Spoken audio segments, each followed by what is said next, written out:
সাজিয়ে গুজিয়ে দে মোরে সজনে তোরা, সাজিয়ে গুজিয়ে দে মোরে। ঈদুল আজহার আলোচিত সিনেমা পরাণ। রায়হান রাফির পরিচালনায় নির্মিত সিনেমাটি নিয়ে ব্যাপক উন্মাদনা।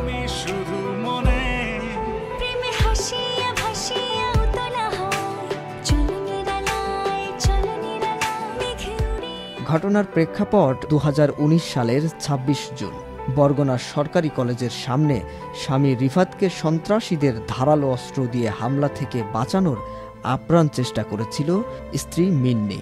প্রায় 2 মাস ব্যাপী পুলিশি তদন্ত শেষে মিন্নিকে প্রধান সাক্ষী ও সাব্বির আহমেদ নয়ন ওরফে নয়ন বন্ডকে প্রধান আসামি করে জেলা ম্যাজিস্ট্রেট আদালতে চার্জশিট দাখিল করা হয়। বেরিয়ে আসে রিফাত হত্যার চাঞ্চল্যকর সব তথ্য। মূলত এই কাহিনীকে কেন্দ্র করেই চিত্রনাট্য লিখেছেন রায়হান রাফি ও শাহজাহান সৌরভ।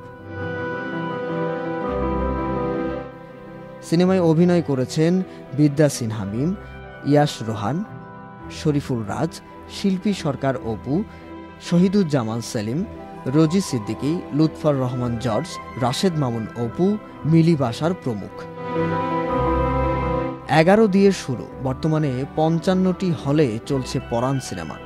সামনের সপ্তাহে আরও বাড়ছে সিনেমাটির হল সংখ্যা। সজনে তোরা, সাজিয়ে গুজিয়ে দে মোরে।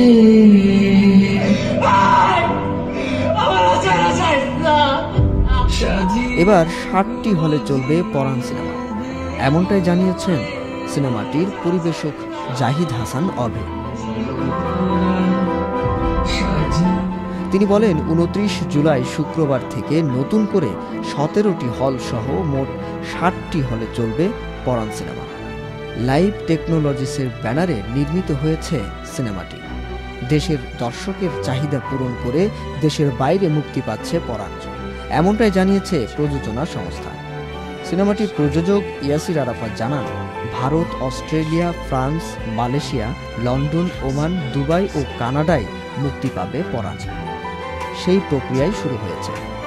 পরাণ সিনেমা দেখে বের হচ্ছিলেন ঢাকাই সিনেমার জনপ্রিয় চিত্রনায়ক আরিফিন শুভ, আর গুনগুন করে গাইছিলেন সাজিয়ে গুজিয়ে দে মোরে।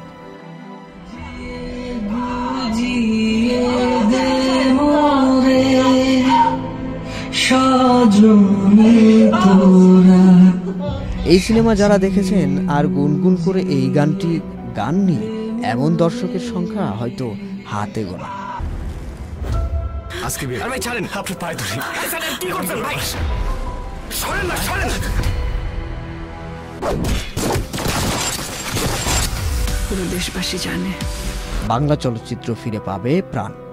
80-90 দশকের মতো আবারও হবে হল ভর্তি দর্শক। শুধু প্রয়োজন সুন্দর সামাজিক গল্প এবং সঠিক পরিচালনা। চলো নিরালায়, চলো নিরালায়, পরাণে শয়নে নয়নে নয়নে তুমি শুধু মনে। শাহরিয়ার আহমেদ, আনন্দ টিভি, ঢাকা।